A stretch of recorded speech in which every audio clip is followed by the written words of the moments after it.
हजुरहरूलाई बाटेको धुप बनाउने बारे सिकाउन गइराखेको छु है त। यो धुलो चाहिँ कपुर अष्टसुगन्ध धुपी हालेर मिलाएर बनाएको धुलो है त।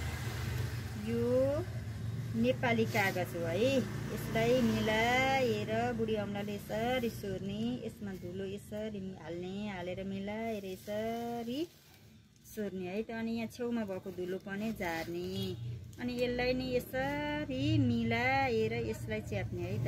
अनि टक्क यसरी मिलाएर धुलो नझर्ने गरी यसरी मिलाएर बेर्ने। अनि यसो हेर्नु है त, यो टुप्पो यसरी घुमाउने, यसलाई यसरी घुमाउने, अनि यो यसरी मिलाएर यसरी बेर्ने। अब अर्को पनि हेर्नु है त, यसरी बुढी अम्लाले सोर्ने, धुलो यसरी राख्ने, राखेर सट्ट बुढी अम्लाले मिलाएर सोर्ने, छेउमा भएको धुलो झार्ने, अनि यसलाई मिलाएर यता समाएर टक्क लाएर धुलो नझर्ने हिसाबले यसलाई बेर्ने टक्क। अनि यसलाई फेरि यसरी मिलाएर माथि टुप्पो घुमाउँदै जाने, तर हातले मिलाउँदै यसरी बेर्ने है त। यो यसरी बनाउने, टक्क यसरी बुढी अम्लाले सोर्ने, अनि टक्क धुलो हाल्ने, धुलो पनि एकनासले सोर्ने, छेउमा भएको धुलो चाहिँ झार्ने है त। फेरि बेर्न सजिलो हुन्छ यो धुलो झारेपछि चाहिँ। टक्क यसरी मिलाएर अनि बेर्ने। अनि हेर्नु है त, माथि टुप्पो घुमाइदिने, तलबाट मिलाएर बेर्ने, यसो गर्ने है त। यो चाहिँ यस्तो भयो है, मैले बाट्ने चाहिँ यसरी हो है त।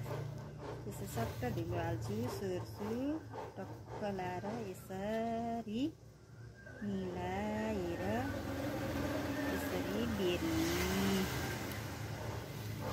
हेर्नु है त, यसरी बेर्ने।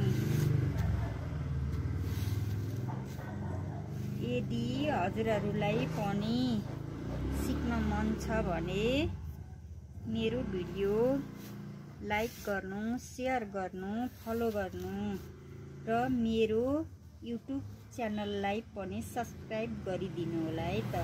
मेरो प्रोफाइलमा युट्युबको लिङ्क छ। हस् त, अर्को भिडियोमा हजुरलाई फेरि भेटौँला।